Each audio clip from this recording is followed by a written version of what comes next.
नमस्कार विद्यार्थी मित्रांनो, आपण सगळेजण येणाऱ्या पोलीस भरतीसाठी तयारी करत आहोत। पोलीस भरती प्रक्रिया सुरू झाली आहे। प्रवेश आवेदन अर्ज आपण भरतो आहे आणि एका बाजूला आपली तयारी सुरू आहे। आपण सगळ्यांनी डॉक्युमेंट्स जमा केलेले आहेत। आपण वेगवेगळे क्वेश्चन सेट सॉल्व्ह करतोय, रोज प्रॅक्टिस करतोय, 2 टाइम ग्राउंड करतोय।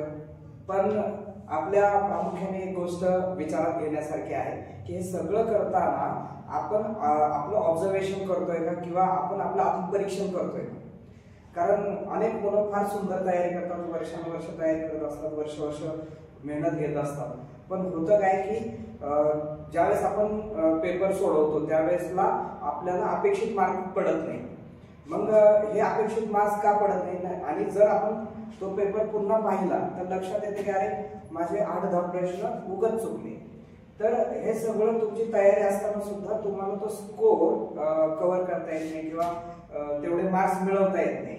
तर त्याच्या मागचं आपण काय कारण आहे याला विचार केला पाहिजे। त्यात सगळ्यात महत्त्वाचं आहे की मेडिटेशन, म्हणजे आपली जी आपण ज्याला योग असं म्हणतो, आपली जर मनस्थिती स्थिर नसेल तर आपल्याकडून अशा सिली मिस्टेक्स होतात आणि एका पेपरमध्ये आपण 8 ते 10 प्रश्न चुकतो।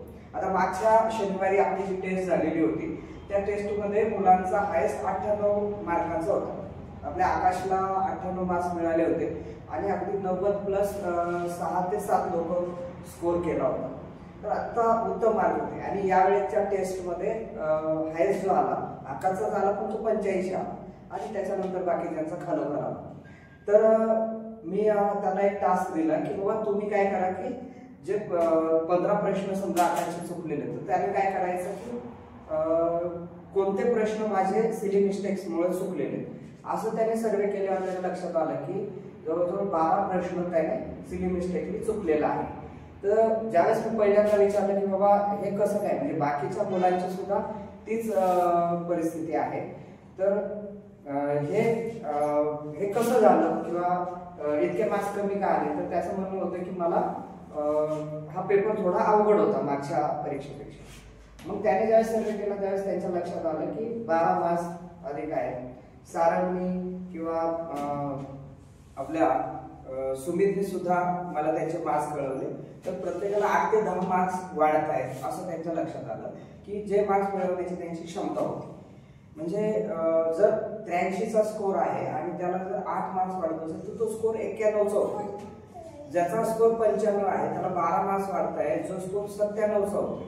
म्हणजे हा जो मेरिटचा स्कोर आहे जो त्यांच्या समोर आहे, परंतु एक पूर्व ग्रह दूषितता किंवा पूर्व मानसिकतेमुळे काय होतंय की तो स्कोर त्यांना अचीव करता येत नाही आहे। तर तुम्ही त्याच्यासाठी आत्मपरीक्षण करणं फार गरजेचं आहे आणि मेडिटेशन करणं हे तितकंच गरजेचं आहे। कारण आपल्याला ज्यावेळेस आपण पेपर सोडवताना पहिल्यांदा ग्रह तयार केलेला असतो की अरे हा पेपर थोडा अवघड आहे किंवा सोपा आहे। मग आपण ट्रायल टेस्ट मध्ये जर अशा चुका करत असेल तर वास्तवात परीक्षा ज्या ठिकाणी होते तिथं आपल्याकडून किती प्रकारच्या चुका होऊ शकतात याचा विचार करा। म्हणून आपल्याला रोज डेली 15 मिनिटं 20 मिनिटं मेडिटेशन करणं अत्यंत गरजेचं आहे आणि त्याच्यामुळे आपल्याला मानसिक स्टॅबिलिटी मिळेल। आणि जर ती मानसिक स्टॅबिलिटी आपल्याला मिळाली तर आपल्याला प्रत्येक क्वेश्चनला सॉल्व्ह करण्यासाठी पुरेपूर वेळ आणि गती देता येईल।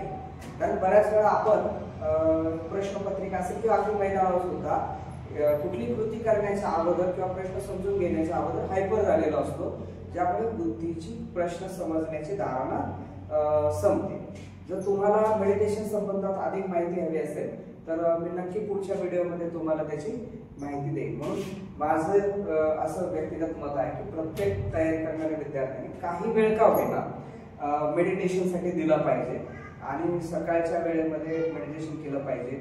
झोपण्या अगोदर एक 5-10 मिनिटं मेडिटेशन केलं पाहिजे, ज्यामुळे आपलं जे टार्गेट आहे ते अचीव करताना आपल्याला कुठल्याही प्रकारची अडचण येणार नाही।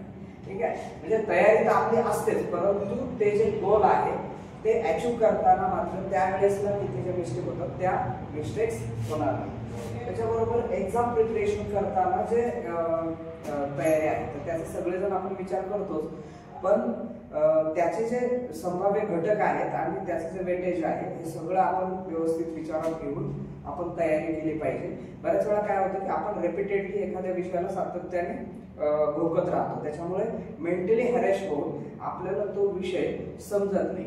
म्हणून प्रिपरेशन करताना आपण असं बोर नाही झालं पाहिजे किंवा डिप्रेशन मध्ये जाऊन तयारी नाही केली पाहिजे. आपण प्रसन्नतेने ती तयारी केली पाहिजे आणि सहज अवस्थेमध्ये तुम्हाला जर आठवत असेल की तुम्ही एखादी गोष्ट सहज गप्पा गोष्टी केल्या तर त्या गोष्टी तुमच्या दीर्घकाळ स्मरणात राहतात.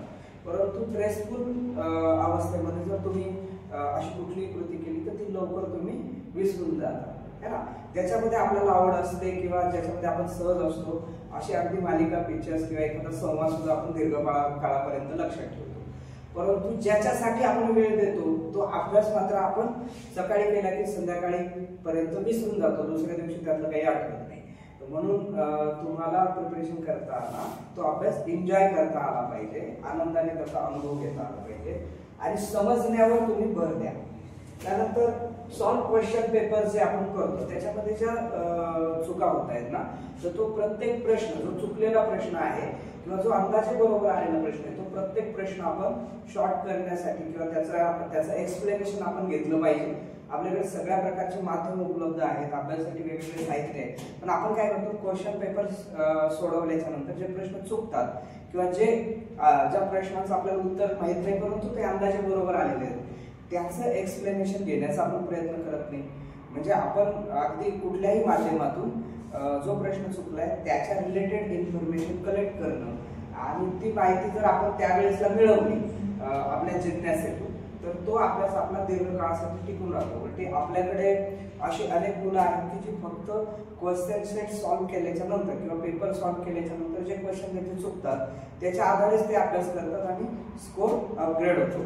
म्हणून येणारी जी पोलीस भरती आहे त्याच्यासाठी आपण पूर्ण ताकदीने उतरायचं आहे आणि त्याच्यासाठी आपल्याला जे काही मोटिवेशनल स्पिरिट पाहिजे असेल किंवा जो काही समजण्यासाठी जी काही सहजता पाहिजे असेल त्याच्यासाठी आपण मेडिटेशन वगैरे या सगळ्या गोष्टींचा आधार घेणं गरजेचं आहे.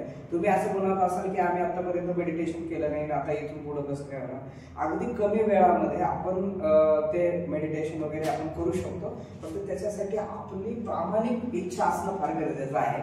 म्हणजे मी सगळ्या प्रकारची तयारी केली आणि फक्त मला तिथं मेंटली फेस करता आलं नाही त्या क्षणाला. 1600 मीटर माझा आउट टॉप आहे आणि मी हायपर झालो आणि त्याच्यामुळे मला माझे हार्ट बीट्स वाढल्या आणि मग माझं शरीरावरचं संतुलन गेलं. म्हणजे माझा पूर्ण अभ्यास झालेला आहे, मी अगदी 95-96 स्कोर करू शकतो, 98 स्कोर करू शकतो. पण मला मेंटली हायपर झाल्यामुळे मला ते प्रश्न जे आहेत त्याचे जे काही पर्याय आहेत ते व्यवस्थित लक्षात घेता येत नाही किंवा समजून मला आन्सर देता येत नाही. ही किती चुकीची गोष्ट. म्हणून आपण सगळ्यांनी मेडिटेशनवर फोकस केलं पाहिजे, सगळ्यांनी स्वतःसाठी वेळ दिला पाहिजे आणि त्याच्यासाठी ज्या काही ट्रिक्स असतील तर त्या मी तुम्हाला निश्चित देईन. जर तुम्हाला त्या डिमांडेबल वाटल्या तर तुम्ही खाली कमेंट करा. ठीक आहे. जय हिंद, जय महाराष्ट्र. तुम्हा सगळ्यांना माझा प्रणाम आणि खूप खूप शुभेच्छा. धन्यवाद.